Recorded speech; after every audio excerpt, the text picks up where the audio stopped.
Right, hello. Again, I'm going to do something a bit different today. About 6 months ago, I showed you all my Rolling Stones vinyl, and there's quite a bit of it. But I've got even more now, so that video's a bit outdated. I've got nearly all the Stones albums now. But rather than redo that one today, which I probably will do at some point, show you my updated one, I thought I'd show you all my Oasis vinyl, which I've got quite a bit of actually, looking at it down here. So I'm going to try and not go on too much and make this a 20-minute video. I'll try and be quick. I haven't reviewed, I think I've only reviewed one Noel Gallagher album, which is Who Built the Moon. So I'm recording this. I do want to do all the Oasis albums, all the Noel albums, and all the Liam stuff. But I'm rambling. Let's get into it. Definitely Maybe. Debut album, fantastic record. Probably my favourite debut album of all time, this. But yeah, this is the remaster 2014. I think an original is worth quite a lot actually, because it was the 90s and I don't think there was much vinyl made in the 90s. Next up, their best album in my opinion. What's the Story, Morning Glory? This one's still in its cellophane because, shrink wrap, whatever you want to call it, because I've got my other one, my open one's in a frame, and I've got two copies of this, because this one is part of, if I lift it, this I've got from the remaster, this Chasing the Sun remaster thing, which has got a single in it of Come On Feel the Noise and a remix of Champagne Supernova, and it's got a demo of Hello and She's Electric, and then it's just got CD in it and some pretty cool photos. I like that one of Noel, and there's Liam there. But yeah, I wasn't going to show this actually. But yeah, there's 3 box sets for Definitely Maybe, Morning Glory and Be Here Now, but I've only got the Morning Glory one. So my open Morning Glory's in a frame somewhere, so that one's from that box set. Next up, Be Here Now. Yeah, it's alright, this album. Not my favourite, but I like the artwork. This is remaster from 2016. Next up, this is a bit, some people class this as an album, I don't. MASTERPLAN. This is a compilation album of all the B-sides. It's got a lot of good stuff on here, but if you've got the remasters of the first 3 albums, all the stuff that's on here are on the deluxe versions of them. So for that reason, I don't really, well, not on the vinyl ones, but on the digital versions and CDs. So for that reason, I don't really listen to this album very much, but it is a cracking album. Next up, we have got Standing on the Shoulder of Giants, which I only discovered the other day is actually called Shoulder of Giants. I thought it was Shoulders, with an S on the end. But it's fantastic artwork, this. Hang on, I'm going to get this one out. Show you it. It kind of doesn't work on the CDs, or digital. It definitely don't work on digital. I'll show you it. There you go, look. New York skyline is what it is. A lot of people hate this album, Noel included.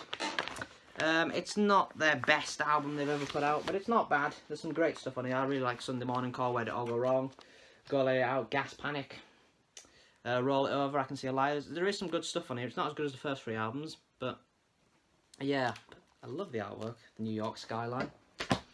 Next up, HEATHEN Chemistry, probably my least favourite Oasis album. There is some alright stuff on here. Hindu Times, Force of Nature, Stop Crying Your Heart Out, Songbird, Little by Little, She Is Love, Born on a Different Cloud's alright, but yeah, there's not that much great stuff on here. This was the first album that Gem and Andy was on, which was my favourite Oasis lineup actually, the one with Gem and Andy, more than the original one. But yeah, it is my least favourite Oasis album, this, if I'm honest with you. But thankfully they picked it up again with this next one, Don't Believe the Truth, 2005. It's a fantastic album, this.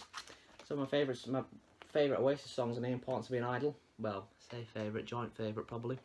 But I'll save it for the review. I'll tell you all my favourites and stuff. But this was considered at the time a comeback album.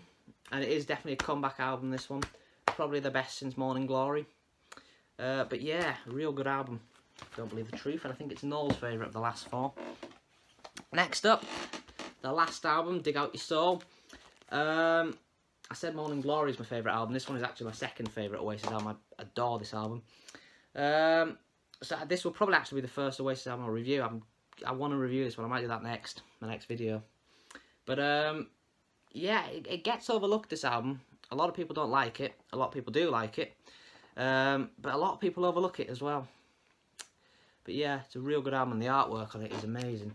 I can't remember what the gatefold is actually. It's got the vinyl's got a great sort of like finish to it.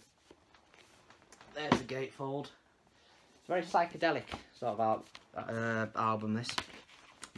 This Shoulders of Giants is considered psychedelic rock as well. But I'd actually consider this one a bit more psychedelic. But yeah, great album. Right, so after that, obviously Oasis split up and they went their separate ways. So I'll do Liam first because I haven't got as much Liam stuff. So we went off with Gem and Andy and Chris Sharrock, which was all the Oasis members except Noel. They formed BDI and their first record, 2011's Different Gear, Still Speeding. Yeah, I know it's cool to slag off BDI. They have got some good tunes, but I'm not the biggest fan of this album. I really like the Roller, but other than that, it's quite forgettable, really. I think they rushed it, if I'm honest with this album. They rushed it, but whatever.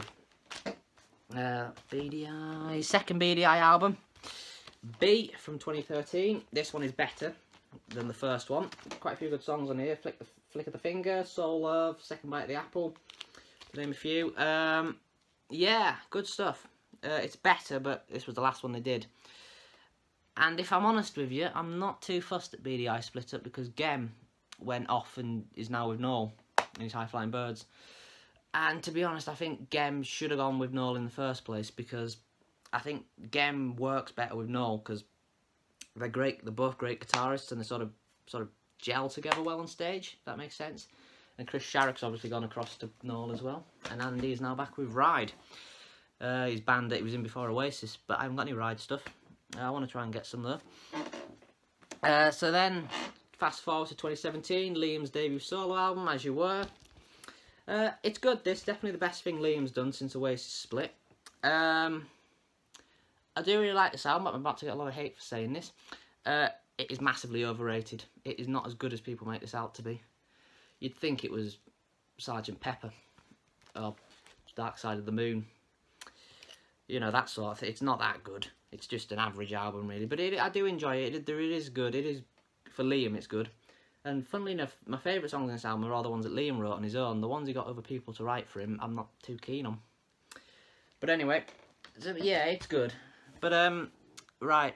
So I reviewed a Noel album, and if you've seen that review, you'll have heard me say I prefer Noel to Liam. And for that reason, I've got a hell of a lot more Noel vinyl stuff. So first up, I'll do his albums. High Flying Birds, his debut album from 2011. This would probably have been the next Oasis album if it stuck together. With a couple of tracks off the first BDI album. This is a real good album. Every song on here I like. No, there isn't one I don't like, actually. Yeah, it's amazing that he's managed to top this, to be honest. This is, of his albums, the most Oasis-sounding one, I think, but very good album. Followed up in 2015 by Chasing Yesterday, which is my favourite High Flying Birds album. It's my favourite thing either of them have done since Oasis. And to be honest, I put this up here with the top Oasis stuff. I'm going to, after I've done Dig Out Your Soul, I'm going to review this album.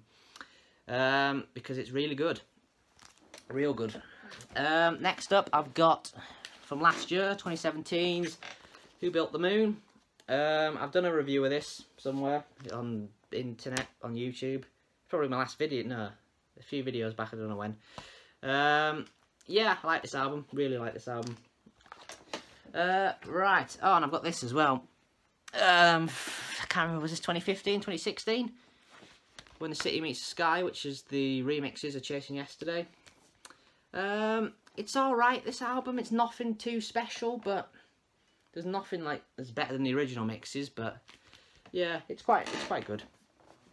Right, I'll show you some singles I've got now. That's all the vinyl 12-inch albums I've got. So I'll show you singles. Oasis, I've got Some Might Say, which with its B-side, Talk Tonight. This is the only Oasis one I've got from the 90s, actually. Important to Be an Idol.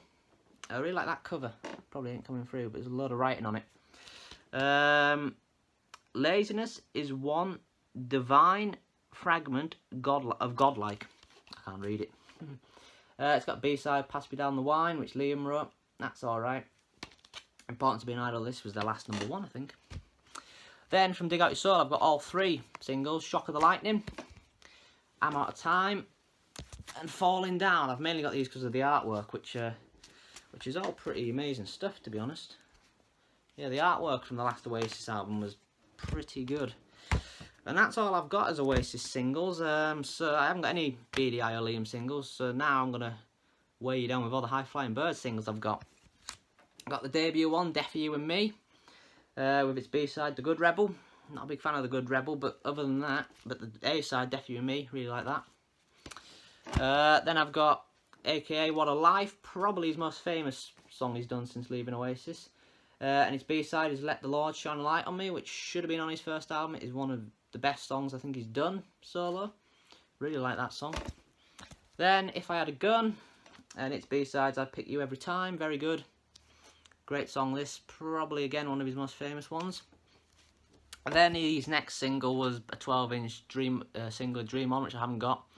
And then it was a 12-inch single of Everybody's on the Run, which I have got, but it's in a frame in the other room. So I haven't got it out because it's a bad head to get it down, so I have got it, it's in the other room. Then it was a 12-inch, not 12-inch, then it was In the Heat of the Moment, I think. Next was his lead single off Chasing Yesterday, but I haven't got that one.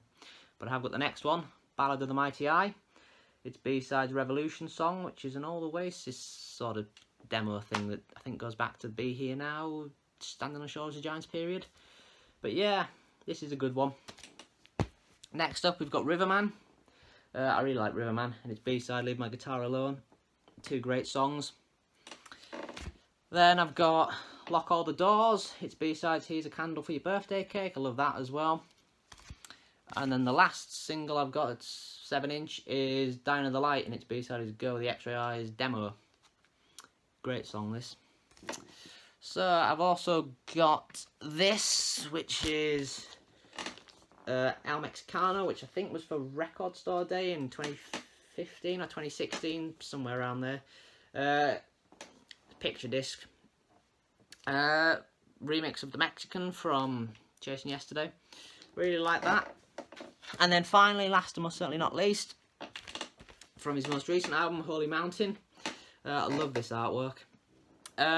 It's B-sides Dead in the Water by me, which is the bonus track off the main album. It's really good, this. I really like this single. And I've got his next single pre-ordered on 12-inch vinyl, which is Beautiful World, which comes out in March, with its B-side, God Help Us All. But that's it. I've also included this. I've got this, which is Chemical Brothers' Dig Your Own Hole. The reason I've included this is because Noel features on the track Setting Sun, which was #1 when it came out in '97, I think. But that's all Noel's, just because Noel's on here. But yeah, that's it. I'm going to review. I've reviewed Who Built the Moon, but I'm going to do Dig Out Your Soul next, I think. And then I'll do Chasing Yesterday, and I will eventually do the rest of the Oasis stuff and Liam stuff. But yeah. Yeah. Quite a lot, actually, when you see it. But anyway, thank you for watching. See you in the future. Bye-bye.